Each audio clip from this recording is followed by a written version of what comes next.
Sen benim bu saf eşkimi anlayabilmedin, neydi niyetin? Aldandın uşaq tek, yandırdın beni.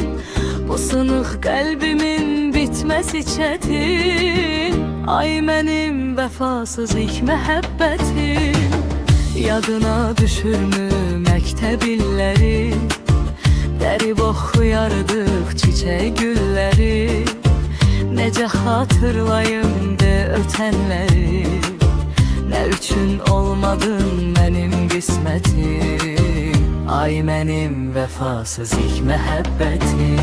Şana şöhrətə mi adımı uydun? Doğmaya yaxına yadamı uydun. Məni yana yana sən niyə qoydun? Görmədim dadını mən səadətin.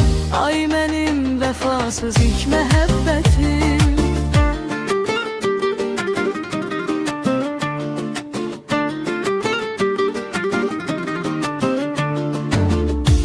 Saç ağarıp ötüşübdür yaş. Faydası da nedir hey deseyde kaş. Sen geden o güne taş düşeydi daş. Heyif ki olmadın ben kimim etim. Ay benim vefasız ilk məhəbbətim. İndi oğul uşaq nəvələr də var. Daha saçımıza qonubdur ağqar. Sen deme yok imiş sende etibar. Dikələ bilmədi sensiz qamətim. Ay mənim vəfasız ilk məhəbbətim. Şana şöhrətə mi adımı uydun? Doğmaya yaxına yadamı uydun. Məni yana yana sən niyə qoydun? Görmədim dadını mən səadətin.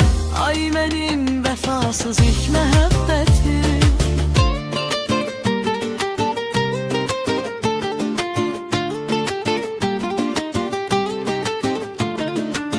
Mən səni heç zaman unutmadım ki.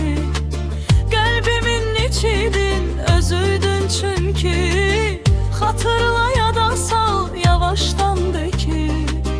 Bilmədim neydi bu qəbahətim.